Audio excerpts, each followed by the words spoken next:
कर्पूरगौरं करुणावतारं संसारसारं भुजगेन्द्रहारं सदा वसन्तं हृदयारविन्दे भवं भवानी सहितं नमामि तमेव माता च पिता तमेव बन्धो सखा तमेव विद्यार्थिनं तमेव सर्वं मम देव देव। ॐ पूर्णमद पूर्णमिदं पूर्णात् पूर्णमुदच्यते पूर्णस्य पूर्णमादाय पूर्णमेवावशिष्यते। ओम शांति शांति शांति। नारायण हरि ओम नारायण हरि ओम। शिव शिव हर हर शिव शिव हर हर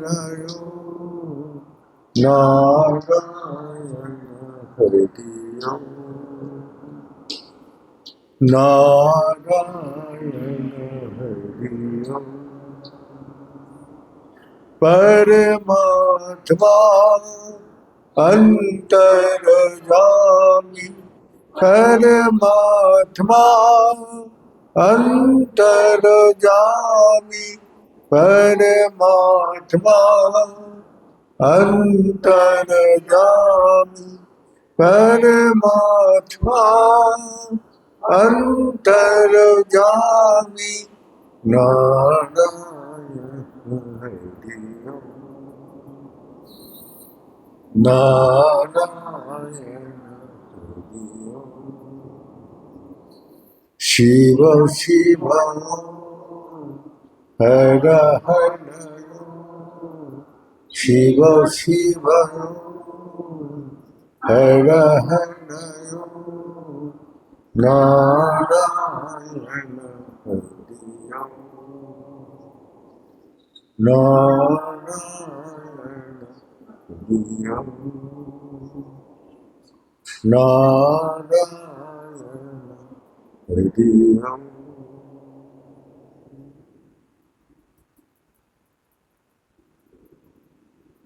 हम लोग का भ्रम हटाने के लिए शास्त्रों का वाणी और महापुरुष का वचन दोनों पहले श्रवण करो। पहले श्रवण करो। श्रवण कब तक करना है? जब तक आपका हृदय में विचार ना पैदा हो। विचार में चार चीज है। विवेक जागृत होता है, उसका विश्वास आते हैं और वैराग आते हैं और विश्राम विश्राम उसको मन बुद्धि देहो सबका विश्राम। तो आपका सत्संग सुनने से जब विचार पैदा होगा तो चार चीज आपका अंदर जागृत होगा। विवेक भावना को बदलते रहते हैं।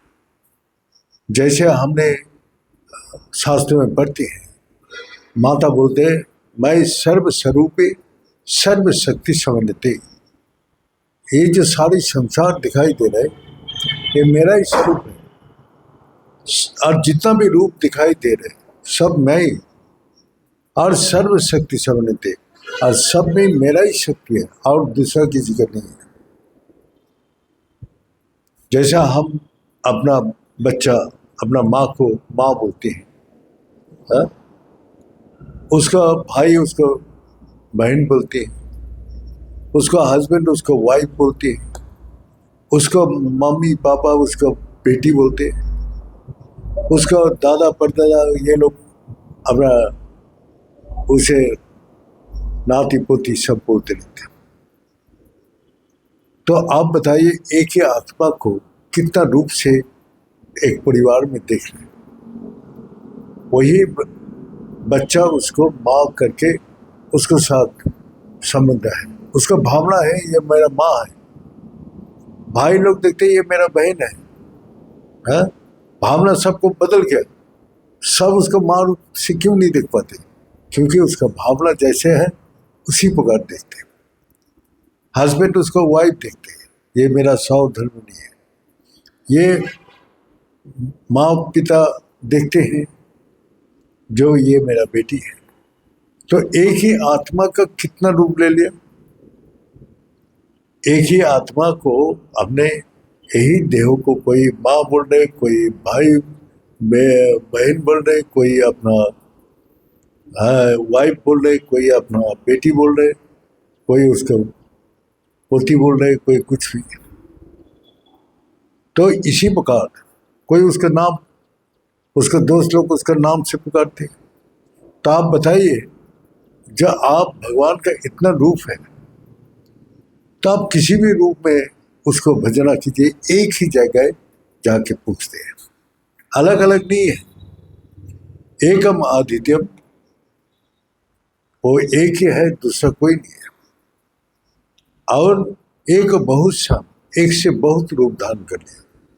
तो पहले हमारा भ्रम नष्ट करना पड़ेगा, जो ये संसार में एक ही शक्ति है, और वो शक्ति हर वक्त भगवान को भी, अर्जुन ने पूछा जो हे केशव आपका रूप क्या है, किम तत् ब्रह्म? तो बोला मैं सच्चिदानंद पिकेश्वर, मैं सत्य चित आनंद। वो तो कृष्ण नहीं बोला, वो तो कोई नाम नहीं बोला। वो क्या बोला? मैं सत्य हूँ, मैं चेतना स्वरूप हूँ, मैं आत्मा स्वरूप। अब जहां भी ये तीनों चीज जाते उसका रूप धारण कर देते। तो भगवान सबके हृदय में निवास कर, तो इसीलिए भावना जिसको जैसा है उसी प्रकार। तो हम लोग बिजली का कनेक्शन लगा दिया। अब कनेक्शन सबको, लाइट जला रहे, पंखा चला रहे, फ्रिज चल रहे, एसी चल रहे, जितना भी चीज है बिजली का सब चल रहे हैं। जो जैसे पात्र है उसी प्रकार वो उसको काम देते हैं। अब लाइट का अंदर एक 0 वाट भी है, 1000 वाट भी है। तो पात्र हिसाब से वो लाइट डिम होता है, किसी का तेज होता है, लेकिन पावर तो एक ही है। तो हम लोग का किसी का भक्ति बहुत ज़्यादा है, किसी का एकदम बिल्कुल नहीं है। तो ये जब समझ में नहीं आते, जो भक्ति हम करें तो कैसे करें? भक्ति करने का उद्देश्य हमारा क्या है? शक्ति, हमारा मन बुद्धि देह का। अब इस संसार में जो काम करके जितना भी पैसा धन कमा के जाएंगे, अब मरने के बाद कोई याद नहीं करेगा। लेकिन जितना भी महापुरुष आया, जो वही ज्ञान प्राप्त किया, वो आज भी अमर है। वो उसका नाम कोई भूलते नहीं। तो आप कोई काम ऐसा करके दिखाओ जो ये संसार में जे हाँ हमेशा याद करें। हमारा इस संसार में रामकृष्ण परमहंस जी के पास ना विद्या था, ना अर्थ था, ना कुछ था, लेकिन उसने एक चीज सच को जाना। उस परमात्मा को जानने के कारण उसको वही ज्ञान, वही शक्ति, वही शांति सारा जगत में फैल गया। अब हर जगह, हर मंदिर में उसका हर रोज पूजा होते है, भजन होते हैं। आपने क्या काम किया? सिर्फ खाया पिया और अपना काम किया, वो भी पैसा कमाने के लिए। तो ये क्या हमारा जीवन है? तो हमने इस संसार में आया, क्या निशानी छोड़ के जा रहे? हम जो निशानी रखते हैं वो मिट जाते हैं। इसीलिए आज गुरु महाराज जी तपस्या के कितना कष्ट किया जिंदगी में, जो देखा है वो जानते हैं। तो कितना कष्ट करके इस ज्ञान को प्राप्त किया। 45 डेज मैंने अनशन में बैठा रहा, जहाँ हमको ये ज्ञान चाहिए, नहीं तो ये शरीर खत्म हो जाए, इस शरीर लेके मैं क्या करूँगा? जिसके लिए हमने मनुष्य देह धारण किया, जो धर्म को जानने के लिए। धर्म सच है, सच ही परमात्मा है। तो जब ज्ञान को प्राप्ति किया, आज देखो सारे संसार में उसको फील्ड है। तो आज उसको हर घर में जहाँ फोटो है उसको पूजा करते हैं।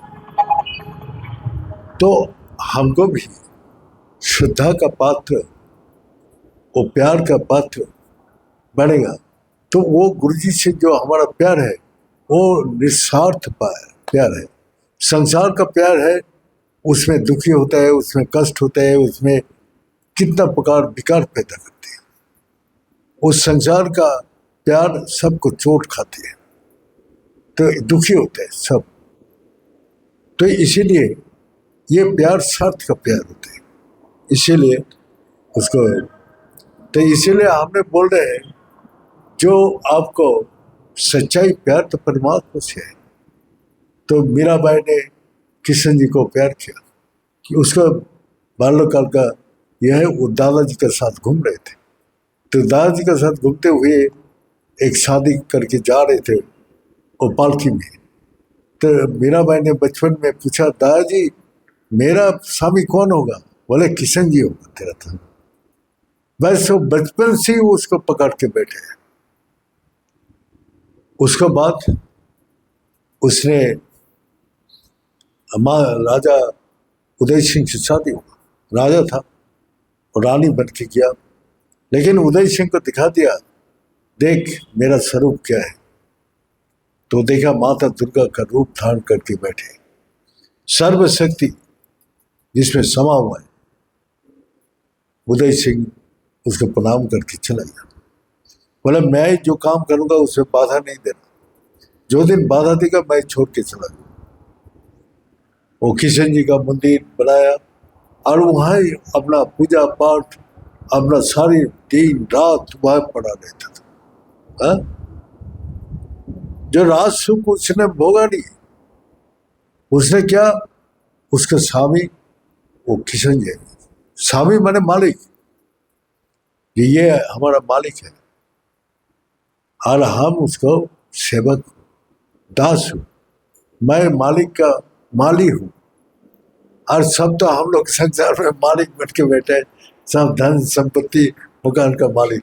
तो आपने भगवान पूछते हैं तो जब आया तो खाली हाथ आया और जाएगा भी खाली हाथ। तो यह सब छोड़ के जाना पड़ेगा, सिर्फ इसको व्यवहार करने के लिए दिया था। व्यवहार करने, जैसे होटल में जाके रुकता है तो वो जानते हैं पहली सी कि ये मेरा जगह नहीं है, इसको व्यवहार करने के। तो आपने उस फैसिलिटी को व्यवहार करते हैं और जब टाइम होते है वो आप होटल से निकाल देते हैं।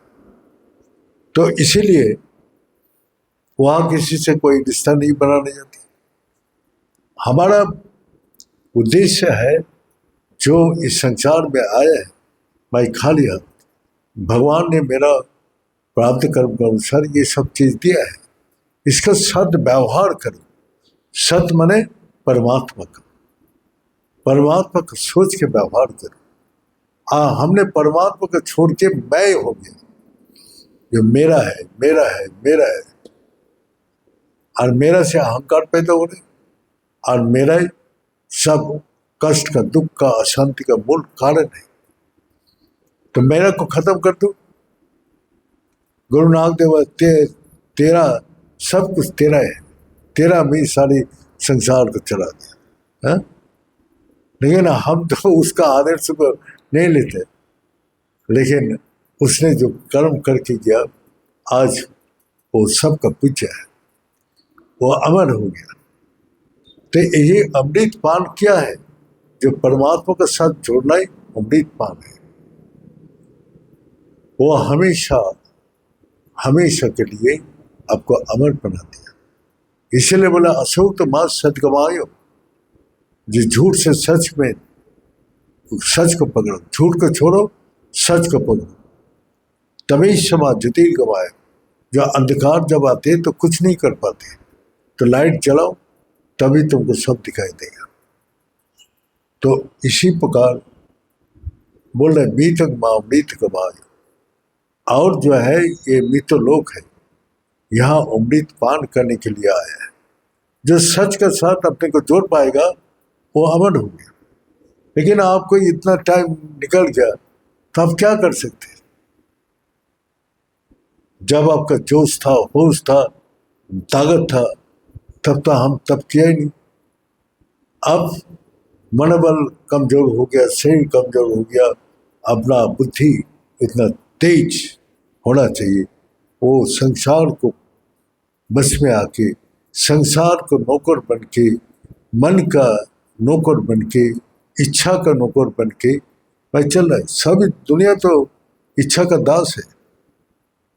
आपका इच्छा का पीछे आप सुबह से शाम तक भागते रहते, हमको ये करना है, हमको वो करना है, सारी इच्छा है। तो इच्छा को, आपका इच्छा काम करेगा ना ईश्वर का इच्छा काम करेगा? किसका इच्छा? तो दोनों इच्छा में टकराते हैं। हमारे पास दो शक्ति है, एक नेगेटिव एक पॉजिटिव, एक औसरी शक्ति है, एक दैवी शक्ति है। तो आपका आँख से जो देखते हैं तो अच्छा भी देखते हैं, बुरा भी देखते हैं, कान से अच्छा भी सुनते हैं, बुरा भी सुनते हैं, और मुंह से अच्छा भी स्वाद लेते हैं और बुरा स्वाद को फेंक देते हैं।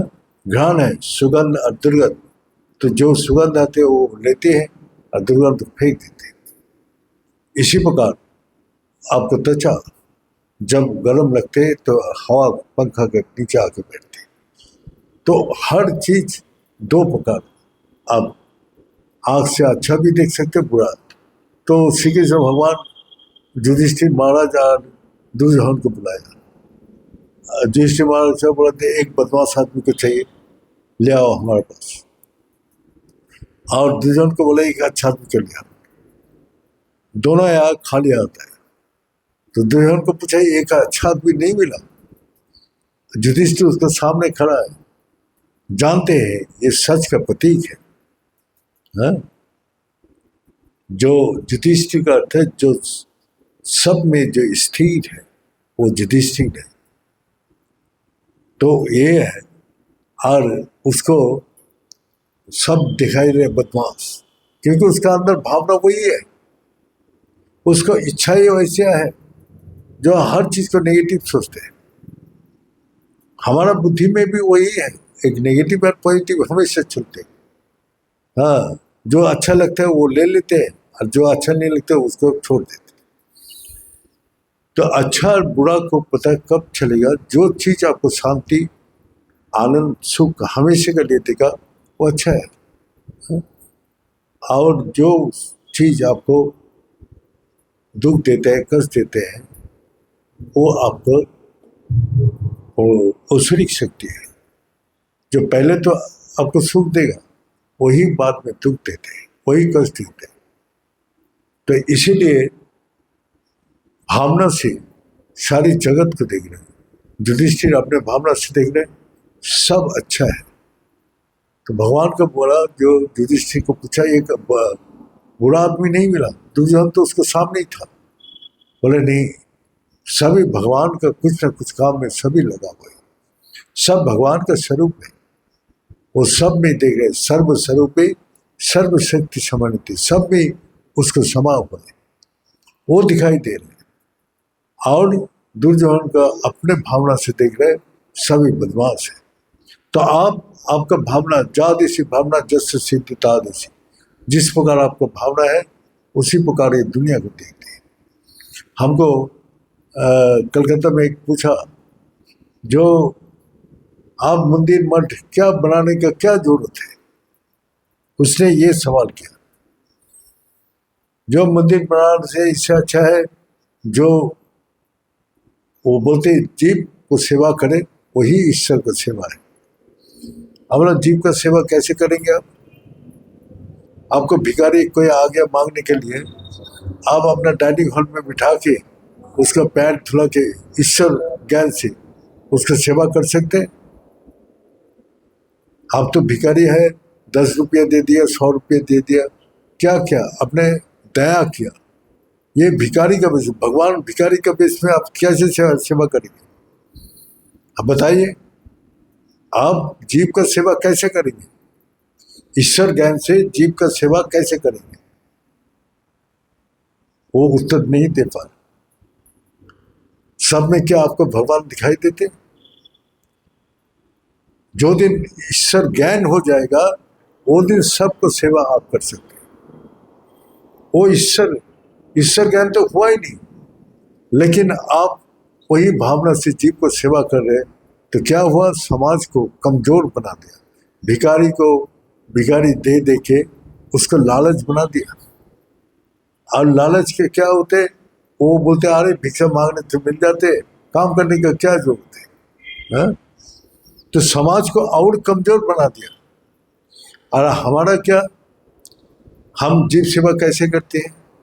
जैसे मंदिर है, तो जैसा केदारनाथ है, अमरनाथ है, जहाँ भी आप देखिए, बद्रीनाथ है, तो लाखों करोड़ों आदमी को कर्म में लगा के रखे। जो भी यहाँ से जा रहे हैं केदारनाथ जी का उद्देश्य से, गाड़ी ले रहे, गाड़ी वाला को पैसा दे रहे, और ईश्वर ज्ञान से जहाँ हमको केदारनाथ जाना है, वहाँ माला खरीदते हैं तो भगवान को चढ़ाने के लिए। उस आदमी को जो पैसा देते हैं, ये नहीं सोचते हैं भगवान को माला चढ़ाने के लिए, तो उसको जो पैसा दे रहे हैं वो दया नहीं कर रहे। उसको परिश्रम माला बना के लाया, 10 माला बिना माला के बेच के उसने 200 रुपया कमाया है। तो 200 रुपया से वो दिखा हमारा परिवार नहीं चाहिए, और मेहनत करेगा और वो माला और ज़्यादा बनाएगा, बेचेगा, तो पैसा उसका अपना आप ही आएगा। तो समाज का कर्म करने का और अपना सामर्थ्य को बढ़ाने का शक्ति कौन देते हैं? वही मंदिर से है। मंदिर में अगर नहीं है तो माला कोई खरीदेगा नहीं, कोई मिठाई नहीं खरीदेंगे, कोई फल नहीं खरीदेंगे। तो इतना परिवार को रोजी रोटी दे रहे एक मंदिर में जो बैठे। साईं बाबा का देखिए, उस शहर में जाइए, श्री साईं बाबा के लिए सारी शहर बैठे है, होटल, रेस्टोरेंट, जितना भी दुकानदार है, फूल वाला है, कपड़ा बेचने वाला है, सबका साईं बाबा रोजी रोटी दे रहे। अगर वो मंदिर नहीं होता तो वहाँ कोई जाता है? तो हम उसी भावना से साईं बाबा का भक्ति करने के लिए हम ये सारी सामान खरीद के वहाँ पहुँचते हैं। तो हम जो जिस चीज़ देते हैं तो वो सबका ईश्वर ज्ञान से सेवा करें। तो ये है, तो हमने बोला जो एक मंदिर में जाते हैं, मंदिर में भगवान के पास बैठ के अपना दुख का बात बोलते हैं, उसको डिप्रेशन है, भगवान के पास जाके वो नेगेटिव से पॉजिटिव, जब आज भगवान का दर्शन हो गया, उसका पूजा हो गया, मेरा मन शांत हो गया, तो उसको शांति दे रहे। उसको डिप्रेशन हो रहा है, उसको नेगेटिव से पॉजिटिव ले आते हैं। उसको किसका कोई कष्ट है, वो कष्ट बोल के, दुखी है कोई, उसको बोल के वो अपना मन को शांति मिलता है। तो आप बताइए, मंदिर बनाना ठीक है ना गलत है? तो उस आदमी बोलते हैं इस एंगल से मैंने कभी सोचा ही नहीं, इस एंगल से हमने कभी सोचा ही नहीं कि एक मंदिर कितना आदमी को रोजी रोटी दे रहे। एक हैंडीकैप आदमी चप्पल जूता रख के वो पैसे कमाते हैं। मंदिर में बैठे, अब चप्पल लेके तो नहीं जा सकते, रख के जाएंगे, तो आखिर तो आपको थोड़ा वो परिश्रम के पैसा देते हैं।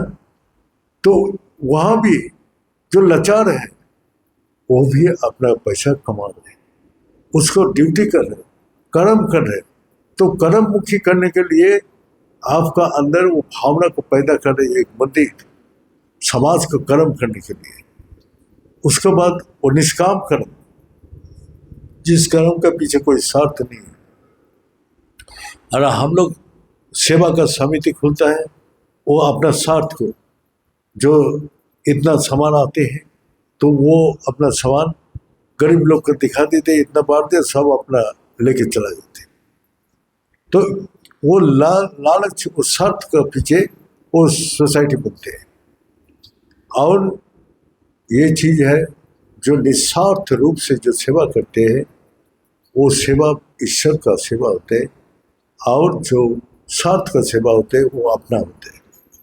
तो इसलिए आपको चाहिए जो भगवान का एक ही रूप सब में समा हुआ है, जो दिन आप इसी भावना को जागेगा तो आपका वही ज्ञान वही कर्म आपको अमर बना देगा। लेकिन ये देखना बहुत कठिन है, इसलिए उसको सत्संग सुनना चाहिए। विचार जब तक उत्पन्न नहीं होगा तब तक वो ये भावना को ला ही नहीं सकते। तो इसीलिए आप लोग सत्संग सुन रहे हैं, सुनते सुनते जब विचार पैदा हो जाएगा तो आप सत्संग सुनने का कोई जरूरत नहीं। तब क्या बोलते हैं, जो तीनों काम स्वयं करना पड़ते हैं, भोजन, भजन और अध्ययन। अध्ययन का अर्थ है जब आप खाना खुद खाना पड़ेगा, और भजन खुद अपना भजन करना पड़ेगा, और अध्ययन किताब किसको दे रहे, भाई तू पढ़ ले मेरा को ज्ञान हो जाएगा, होगा? तो अध्ययन खुद करना पड़ेगा, और भोजन भी खुद करना पड़ेगा, और साधना भी खुद करना पड़ेगा, तभी अपने अंदर वो शक्ति जागते हैं। इसीलिए आपको चाहिए जो अपने ये तीनों काम स्वयं करे, किसी का ऊपर ना विश्वास रखे, तो वो करने से हो जाए। हम लोग का बंगाल में बोलते हैं, अरे मेरा बीवी तो बहुत पूजावट, मेरा को क्या है, 100 धर्म नहीं है, वो धर्म करते हैं, मेरा को कोई दिक्कत नहीं है, मेरा को कुछ नहीं होगा। हम लोग मरने के समय आप जाएंगे, आपका बीवी के साथ आप जाएंगे, जब बीवी गुजार गया तो आप उसके साथ जाएंगे नहीं, तो अलग कैसे हो गया? तो इस संसार में आपको बीवी खाना खा लिया, आपको खिलाया नहीं, 10 दिन ना खिलाए, देखिए आपका हाल क्या होगा। किताब पढ़ के वो डिग्री ले लिया तो डिग्री आपको मिल जाएगा। तो ये है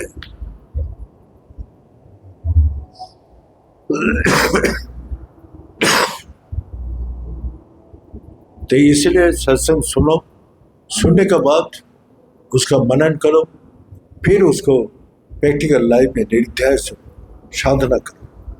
तो निधिध्यासन करने का अर्थ है जो हमेशा निरंतर लगा रहे, निरंतर लगा रहे।